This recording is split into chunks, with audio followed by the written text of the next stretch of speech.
We're Hassani and Danielle Pettiford, and we're a real couple with real problems who almost called it quits. I was very frustrated. I became very disconnected, very jaded and cold. We have 4 children, going on 20 years of marriage, and we practice what we preach. Our mission, to change the way couples relate to one another and teach them the skills needed to improve the quality of their relationships. This is the Couples Academy Show. Well, welcome everyone to the Couples Academy Show. My name is Hassani, and I have this amazing cast with me here this morning, Lakeisha Hines and Walter Jennings. It is good to see you guys. Good morning, good morning, good morning. Morning. Morning, Mr. Pettiford. Anniversary parade went well. The trip to Africa. It's been a while since we've seen you. Good. I know. Africa, I tell you, Nigeria, it was amazing. Lagos and Abuja, to be with some amazing people to really make impact. But they poured into us so much. We're just still on a high and excited about it. But Vegas, good God Almighty. If you follow me on social media, you about to see what it was. I'm not going to waste our time on the show, but it was incredible. All right, so we're going to jump right in. This is Ask the Experts. We have a lot of questions that have come in so far. I appreciate that. But before we get started, I just want to make a quick announcement that coming up this weekend, actually next weekend, and the second weekend in December, November the 11th through the 13th, and the 9th through the 11th of December is the Last Chance weekend. Listen, it's going to be incredible. You know, you want to get in before the end of the year. People want to set their 2023 right, and the way to do it is to reestablish a foundation. So if you have any questions about that, reach out to us, set up a discovery call so that we can answer those and get you set up for success. All right, guys, we're going to jump into these questions. They're coming. Yesterday was a phenomenal show. Lakeisha, you did your thing. Thank you. That was part 2. I can't wait till next week where we start part 3. But the first question comes from Shelby. Let's go to the question. It says, hey, good morning. How do I get my husband back happy? He ain't been happy in a while, and he thinks his kid ain't is because a couple years ago I told him that she was not because I was trying to hurt like him. Okay. Help me, guys. Help me read this. I don't have my glasses on. Did I read that right? Am I understanding this? So it says he thinks the kid isn't his because a couple of years ago I told him she was not because I was trying to hurt him like he did me. Oh but she is 100% his. I want this marriage to work. I've been trying to do better and do want to. I'm and to do what I'm supposed to be, but it's hard when I'm depressed about what I have done to him. I love him to death. I just wish he will see that. This is classic. This is classic right here. You can't do stuff like this and expect there not to be long-term devastating consequences, because men don't forget, like words. Listen, we have ego. And when you do something like that to hurt a man, he will question for the rest of his life until a blood test is taken to prove whether that child is his or not. And then even if it is, now the question is going to be, well, the fact that you said that, were you messing around? Like, you just opened up a huge can of worms. I hear this all the time. I hear women say, go out and get somebody else because obviously you're not getting it from me. So fine, do what you have to do. They don't mean it. They're speaking in the moment. They're speaking out of pain, desperation. And guess what he does? He goes out and gets another woman and then points back and says, well, you said I could. I've heard women say, let's open the marriage up to a third party, and then changes her mind. And so in his mind, he's just like, well, you said we could do it. And if you don't want to participate, then I'm going to go ahead and do it. We have to be careful with what we say. I know that you've experienced this, Lakeisha, with your sessions because we've talked about this. So I want you two to speak to this because she's looking for help. How can we help her out in this situation? Well, I mean, I'm going to share an Hassani-ism, and it is never share your feelings when you're in your feelings. So, I mean, we mess up all the time, every time when we're emotional and we respond sharing our feelings. And again, like, your motive and your intent was to hurt. And that's exactly what you did. You accomplished what you set out to do. And now, unfortunately, sis, you're sitting in the repercussions of that. And I know it's an uncomfortable place because this is the thing. And I'm talking to her, but I'm talking to everybody else listening too. You can't control the outcome. Once you put that out there, you have no control over how that person is going to respond, how long they're going to hold on to it, if they're going to forgive you or not. So my advice to you would be, do everything you possibly can to make amends. Offer to get a blood test if that's going to give him peace of mind. Hassani, you mentioned that. That's what I was already thinking. Do a blood test so you can confirm that, listen, this is your child for sure. I'm confident, but if you have doubt, let's do what we need to do to prove it. And then also, if you did step out in any way, shape, or form, now is the time for you to confess that. And if you did not, confess that, listen, I told you that with the intent to hurt you, and apologize. Heartfelt, sincere apology to let him know that, listen, I realize I messed up. I made a mistake. Own your stuff. That's what you're going to have to do. And pray that God will touch your husband's heart, that he will receive what it is that you have to say. So this is essentially utilizing a nuclear bomb as a firework. And so when that happens, right, there's, with fireworks, they look good, they're beautiful, but you don't have necessarily a lot of damage. With a nuclear bomb, there is damage that is inflicted. And this is also in the education world, we call attention-seeking behavior. This is adult attention-seeking behavior. However, the repercussions that have taken place are now causing you and your husband to deal with the outcome and the fallout of this. So a couple questions that I have is, are you two in counseling? Have you all contacted us? Because you two actually need both couples counseling, but also individually as well. It sounds like he definitely needs Foundry, because I do want to point out that you cannot make him happy.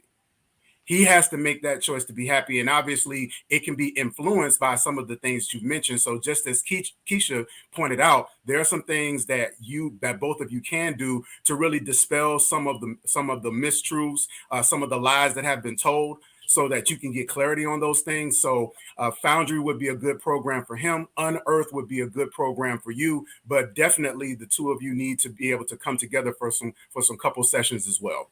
You know what? Something else she said too. She said, excuse me, she's depressed about what she's done to him. And so, Shelby, I also want to offer that there's forgiveness that has to happen for yourself. You've got to forgive yourself for what it is that you've done. You're asking your husband for forgiveness. You're asking God for forgiveness, but you definitely have to forgive yourself as well, because he may have forgiven you, but you're still holding on to your own unforgiveness, which will prevent you guys from propelling forward. And even if he hasn't, when he does, you don't want to still be in that stuck place of not forgiving yourself, because it will hinder you guys from being able to move forward. Please reach out to us. That's all I could say. Just reach out to us and let us guide you through a process. Here's another question from Miss Peps. Hi, asking for a betrayed male. What reward compensation do I get for staying in the marriage after my spouse made me go through such an unfair thing as a betrayal? Compensation? Reward / compensation. Oh, okay. So honestly, for me, the compensation came from God. I'll be completely honest with you, and having a restored marriage, but also the reward was me being able to recognize my faults and flaws, and me being able to see what it is that I needed to do to be a better person. Walter touched on something about being happy. Happiness is based on happenings, and that means that it's fleeting. I understand now, being in a marriage is not about being happy. It's about having joy. It's about having peace. It's about being prosperous, and not just financially, emotionally, mentally, spiritually. So on the back end of infidelity, it's a brand new marriage. It's a real marriage, but it took work to get there. So everybody has to be open and willing, for sure, to do the work that has to be done in order for you to get to a better place. It is an unfair thing. It is a betrayal. But at the same time, you got to ask yourself, why did this happen? And sometimes once you understand why it actually happened, it can help you understand what you need to do moving forward. So I want to say something that no one wants to hear or likes, but that doesn't make it any less true. The scripture says that righteousness is its own reward. And so when you do the right thing, that is the reward. And just as Keisha mentioned, looking for a reward or compensation compensation for other people oftentimes is going to disappoint you. That's the first thing. The second thing is it allows you to really reimagine your marriage and your relationship. You two chose one another for a specific reason, but now you have the opportunity to really cast a different type of vision and perspective for your marriage as you potentially move forward. The third thing, and probably the most important, is that it will help you prevent from trying to start over with someone else, which in theory, it sounds great. It sounds exciting. It sounds like, yes, I can just push this to the side and start over anew with someone else. But think about the things that you've been through. Think about most of the time, all of the dating that you went through to find the spouse that you are with right now and starting all over in that process again. So we would definitely advise you to exhaust every resource and means to working it out with your spouse, because it will help you go well with you in life. There's a phenomenal book that came out a number of years ago, and it's entitled, "My Husband's Affair is the Best Thing That Ever Happened to Me." Now, by title alone, it sounds controversial. It sounds crazy. Who would ever want such a thing? And I don't think anyone would want such a thing. But as we've always said, that there oftentimes is a gift in the crisis. Most marriages do not divorce because of an affair. It's how the couple show up or refuse to show up after the discovery of the affair. But it's an opportunity because it allows you to shine a light on the relationship, on what was going on prior to that even led to such a thing. Many people have said that their relationships weren't great prior to, that there were cracks in the foundation, that there were things that weren't going well. And so they were able to go through a process to put things back in order, to reestablish a foundation. And many people have had better connections, better relationships, better communication as a result of enduring a process that they would not have gone through if it weren't for the crisis in the first place. So the compensation, the reward could be a much better relationship that you have with your spouse, that you have with yourself, and that you have with your God. And so I don't want you to look at this as a punishment, a torture, a sentence, a life sentence that you have to sign up for where you're trapped. No, it is an opportunity for you. And it's all about having the proper perspective moving forward. And so that's what we're all about, giving hope and inspiration to a lost world who believe that they can't get any better than this. And there's a lot waiting for you on the other side. Most couples are trapped in that 80%, right? So 50% of all couples wind up getting divorced. 30% experience an emotional or social divorce. That's 80% who've experienced some type of divorce. The other 20% have gone through hardship, crisis, struggle, but they figured things out. And so you could be a part of that 20%. Everyone on this show right now is a part of that 20%, but we were once on the other side. And if it were not for God, if it were not for a process, we would not be here today. Listen, guys, you're watching Ask the Experts. There's a lot of questions in here. We're going to get to it on the other side of this commercial break. Stay right there. We'll be right back.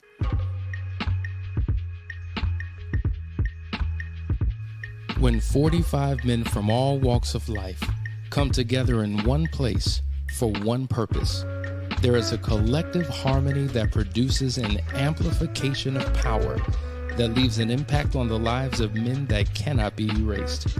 A fraternity of legendary men, all at the tipping point, on the precipice of greatness, meeting for one weekend to turn their worlds inside out.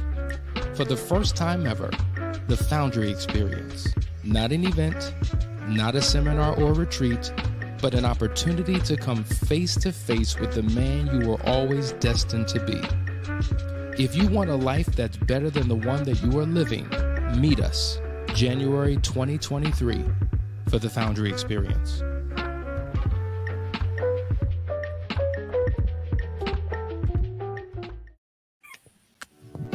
Welcome to the Couples Academy app.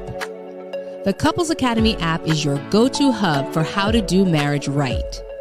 Get started with our app today by perusing our amazing features that conveniently allow you to connect.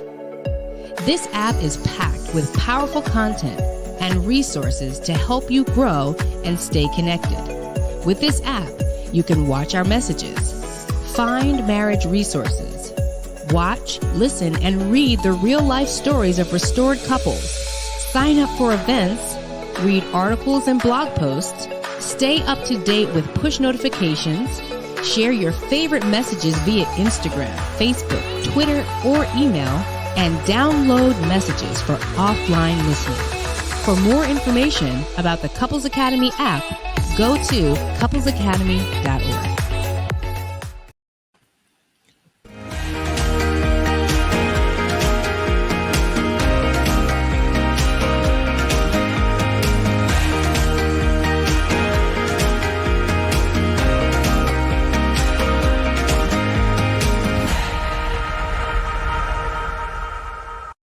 All right, we're back. You're watching Ask the Experts. We got a lot of questions. I'm going to bring this over to Lakeisha, who is our sex expert. The question is, my wife and I struggle in the bedroom. I made a bad decision by stepping out. I told her my why, which was sex. And she says, that's not my why. Tell me, please. Okay, so Daryl, first of all, you need to reach out and you need to book a session. That's number one. But secondly, 20% of couples actually experience infidelity as a result of there being an issue in the bedroom. The other 80% has nothing to do with sex. So you may be in that 20% where sex is ultimately the reason why you cheated, right? But the reality is this: we know in all affairs something was missing, something was not right in the relationship.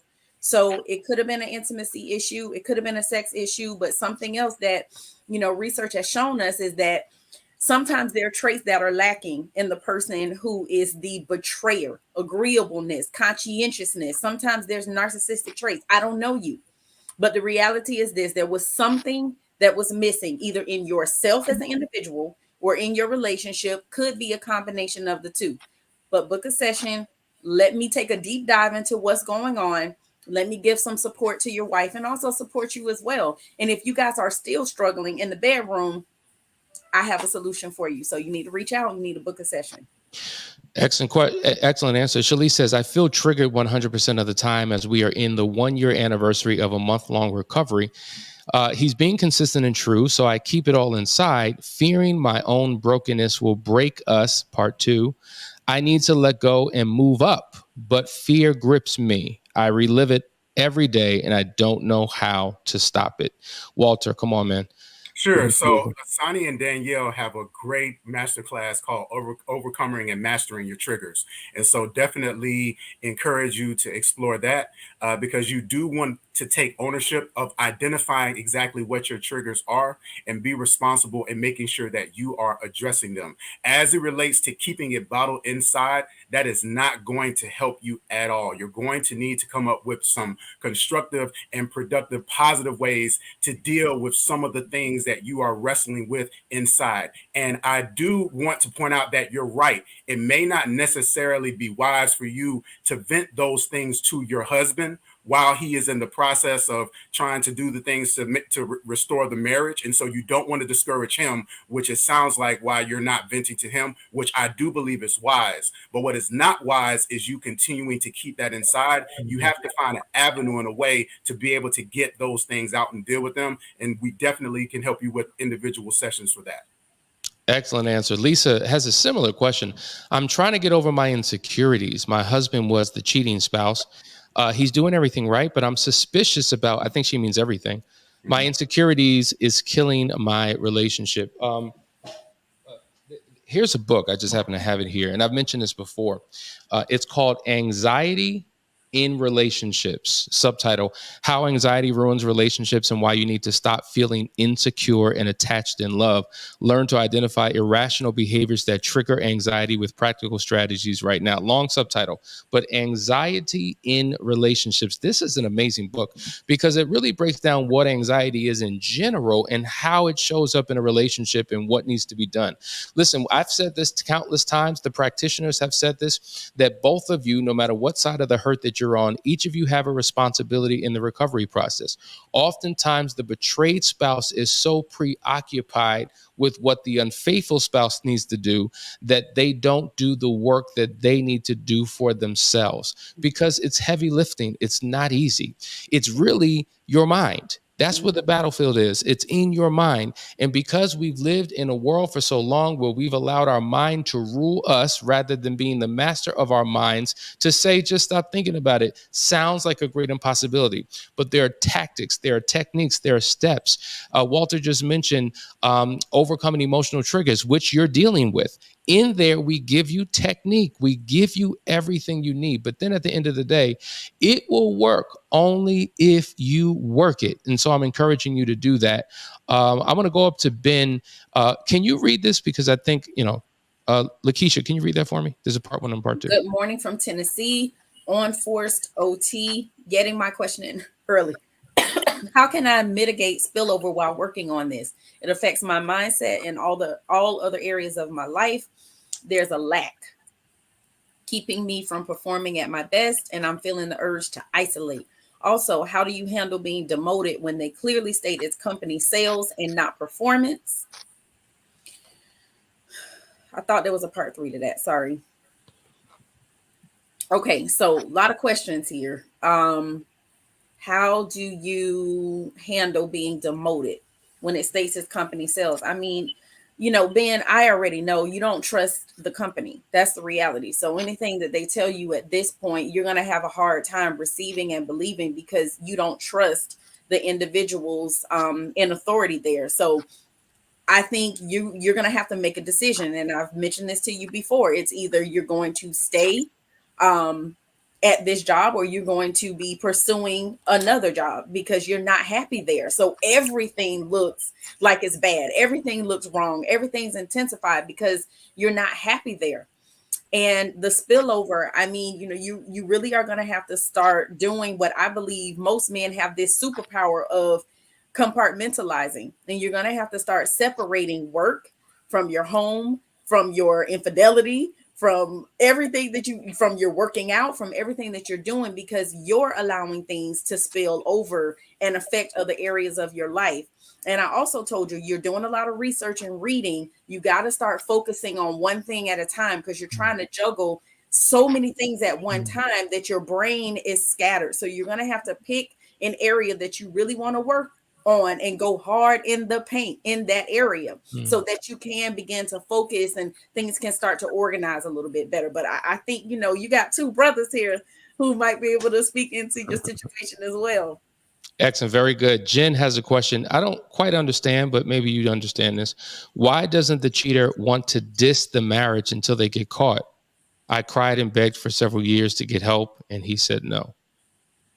Yeah, it sounds like she's asking, I guess, want the marriage or want to stay in the marriage or want to work at the marriage until they get caught. That's the way that I hope that they yeah. Yeah, and so what I will say is that with most people, with a lot of people, they do not necessarily want to do the work. And so oftentimes it's easy for us to take for granted what we have. And especially when we feel like we are unfulfilled, stepping outside of that in order to fulfill some of the things that we have, we think is easier than actually doing the work within our marriage for it to become everything that it can possibly be. And so it's not until we're confronted with this, having to make this choice of choosing our marriage or choosing this fantasy that we've created with this infidelity, are we confronted with, either way, I've got a decision to make and work that has to be done. And so that usually is part of the problem. And so you're absolutely right. Unfortunately, most people don't come to that type of decision until D-Day and the day of reckoning. So it's important that with your husband that you continue to, first of all, not live in the regret and the anger of him not wanting to do the work earlier, but now that he is showing up, holding him accountable for doing the work to work on your marriage. Excellent. Tiffany says, what are your thoughts on why my husband tells me that I haven't done anything wrong to him and it's him that messed up, but he treats me like it's my fault? Well, a couple things come to mind. Either, number one, he's passive aggressive and doesn't like to confront and address issues. We often hear about people who go off and have affairs. There were all these problems, and the spouse is just like, what problems? You never brought these to me. And so it's the way in which he mishandles communication, which is causing the problem. Or number two, or B, whatever I said first, you didn't do anything wrong. the reality is, to Lakeisha's point, either it could be something going wrong in the relationship or something going wrong inside of the person, which drove them out. I mean, there's many people who cheat when they're in a good thing, a good relationship. And because of his own guilt, because of his own struggles, it's hard for him to show up the right way, to show up in a kind, loving way, because he's battling his own internal issues. And so he's projecting his own internal pain on you, and now you're catching it. So it's one of those two things. And much like Lakeisha and Walter have been saying, have you gone to counseling? Have you talked with somebody to guide you through a process? So that would be my next question.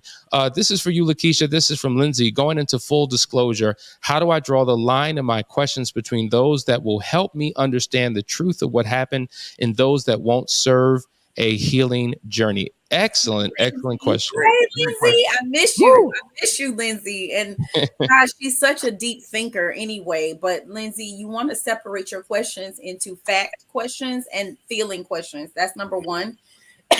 But then also, you got to sit with yourself and really try to ask yourself, if my husband says something to me that is going to be hurtful, am I going to be able to move past that? Are we going to be able to grow past it and move through it? And some of the questions that, the betrayed will ask about the details, especially if it was a sexual affair, sometimes you don't need to know the details because that's imprinted in your brain. So that's what I don't know. If he tells you specific details about things that he did, sexual acts that were performed, is that going to be molded and like imprinted in your brain, and you won't be able to move away from it and get it out of your mind? Are you going to be dreaming about it? Are you going to obsess over it? And I know that you can be one of those thinkers who goes really deep and you spiral. So I would be very careful in asking about details of the sex acts, because I don't know that emotionally and mentally you can handle that. And honestly, how relevant is it? You know that he cheated. So I think the important thing is to just ask, like, what was done in terms of, was it a physical affair? Was there sex? How many times? That type of thing. But getting into the details of the sexual acts, I don't think is necessary. Everybody's different, though. That may be something you feel like you need to know, but I would caution you to be careful asking about the details about sexual acts. Yeah. Excellent answer. William's question. Can you read this for me, Walter? And guys, with all due respect, I know a lot of times when you're typing fast, autocorrect may happen, or you may use certain, but I'm going to read. See, I'm not the best. I'm just going to read what you say, and I'm going to mess it up. So I want you to interpret what's being said so that we can. I was just getting ready to say, yeah, I've been blessed with the gift of interpretation. So it said, so basically, after seeing your spouse use so much energy chasing after the affair partner, how do you push through when you're not seeing the same effort in restoring the marriage? Walter? Absolutely. So that can definitely be a painful thing. And so that is an opportunity to explore what exactly was it that drew them and what were they pursuing. And so, as Keisha just mentioned, it's going to take you being able to get out of your feelings, because you are going to feel some type of way about them pursuing this affair partner. But there was something there that drew them, and there was something there that continued to compel them to go after them. And so what you want to focus on is not the fact that they had it and you didn't, but really uncovering what it was so that you could potentially embrace and embody that as well. Not again that you're trying to be like the affair partner, but again, this is an opportunity for you to grow. And again, I know you don't want to hear that, especially when you are the spouse in the marriage and you were faithful. We want to feel as if, well, I was faithful. I was here. I was doing everything to create a home for us. I took care of my spouse. Great. However, there are some things that we do need to grow in order to create a comprehensive home where our spouse is going to be fulfilled, and also we're being fulfilled as well. Excellent answer. I appreciate that. Here's another question. I think this is from Deborah. What if your husband doesn't see a benefit to digging deep into his or our past to find out the why, just wants a clean slate and wants to move forward? Lakeisha, jump at that. Hey, Deborah. So shift your conversation from trying to find the why to trying to discover what broke you guys in the first place. You know, don't focus so much on the infidelity itself, and just really tell him that, you know, I'm wanting to be in a better place. I want a better marriage, and I don't want to repeat the same mistakes. But how can I not repeat the same mistakes if I'm unaware of what the previous ones were? Also, expectations. I talk about that all the time. We can't hold people accountable for things that we never knew were expectations. So you can position it in that way. I want to know what your expectations are of me. I want to share what my expectations are of you. And where do you feel as if we went wrong in the past, instead of making it be about the infidelity itself? Because having that conversation will probably lead you to the why anyway. I'm going to give you this next one, Lakeisha, and I hope you guys can stay on for just 3 more minutes. Camille says, D-Day was June 22nd. We have been intimate once. I want more. He is never in the mood. I have now given myself a deadline to keep working with him in this area. Help me figure a way to step back off the ledge. I'm frustrated, and I get it. Go ahead, Lakeisha. Yeah, I get that you're frustrated, especially if you want sex and he's not giving it to you. So I don't know who's the betrayed and who's the betrayer in this situation, but definitely as it pertains to infidelity, sex after infidelity, it's tricky. You know, it's something that you guys have to be patient with one another. Again, and I don't know who was the betrayer and who was the betrayed, but I think you need to book a session. And I'm not just saying that because I'm trying to sell you sessions. I'm saying that because it's so much more. It goes so much deeper.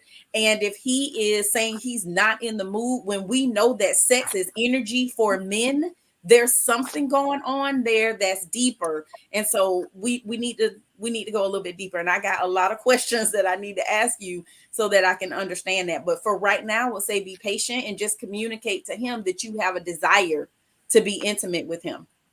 Walter, this is from Dark Knight K. Good morning, all. You've seen most of my comments prior. I'm interested in the Foundry. I really need help with myself. I've a failed marriage and failed relationship, and I'm tired of feeling like this. What say you, Walter?